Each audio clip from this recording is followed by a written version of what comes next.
嗨，大家欢迎收看今天的影片。Today, we are going to talk about 5 surprising things about Britain that you probably don't know.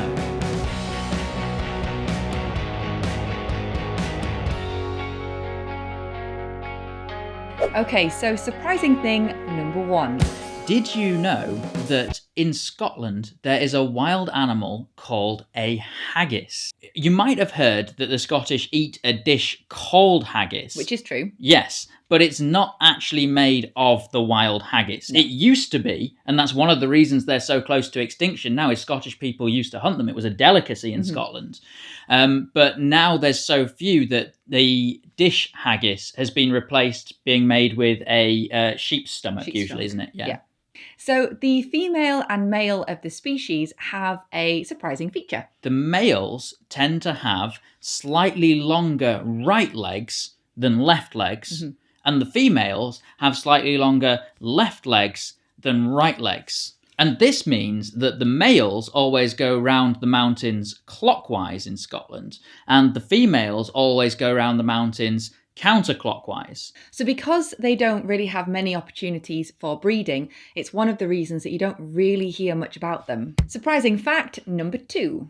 Did you know that Hogwarts is actually a real school? Yep. It's in the Scottish borders, and it's the school that J.K. Rowling based the idea for Harry Potter on. Absolutely. It's a small school, and not that many people know that it's actually a real place.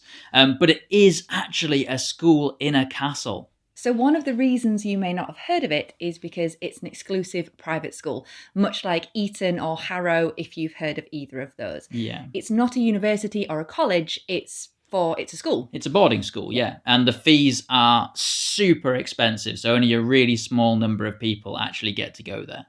I don't think they actually do magic, though.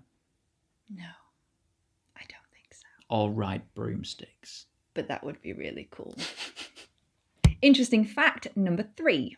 Did you know that Yorkshire tea is actually grown in Yorkshire? Now, you might not think the UK is ideal growing conditions for tea, but over the years, because the British love tea so much, we've actually developed quite a big industry, and it's spread all over the country.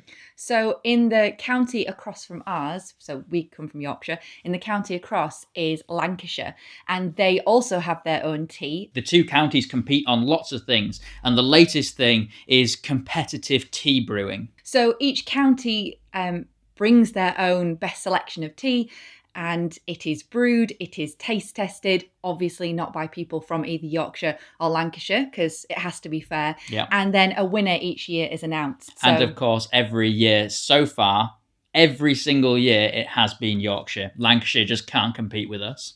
Oh, sad. Interesting fact number 4.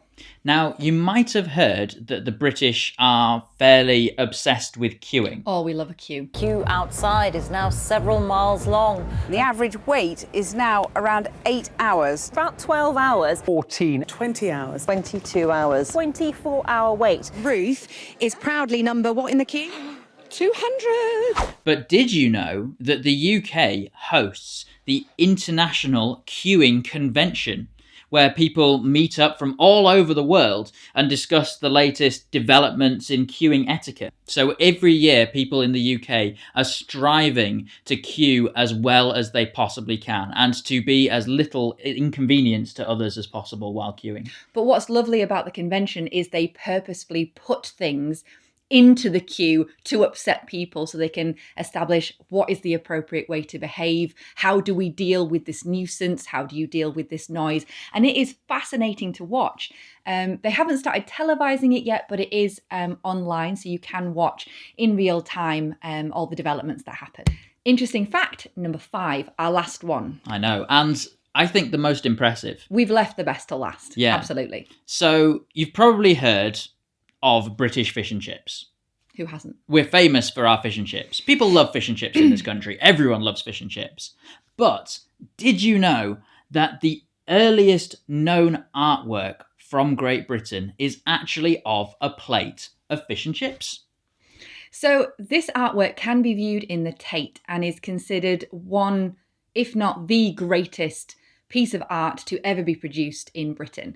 It's very reminiscent of Rembrandt. It's not the same, obviously, but it is very similar.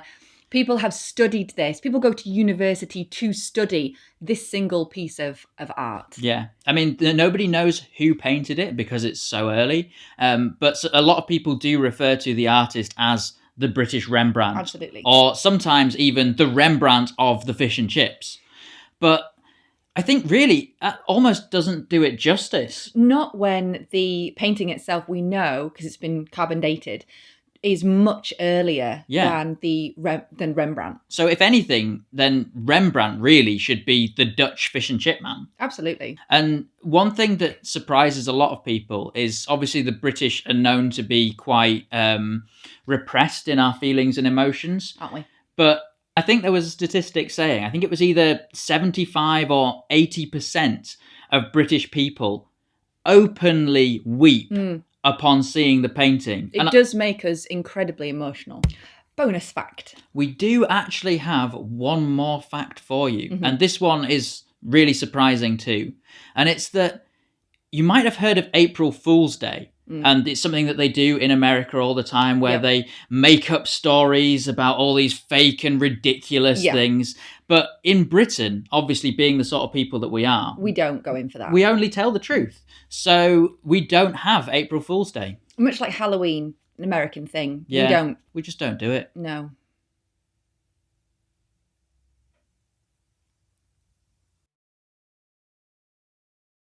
The males will always go round the mountains clockwise. And what that means is that means that they can only... They just meet at the top.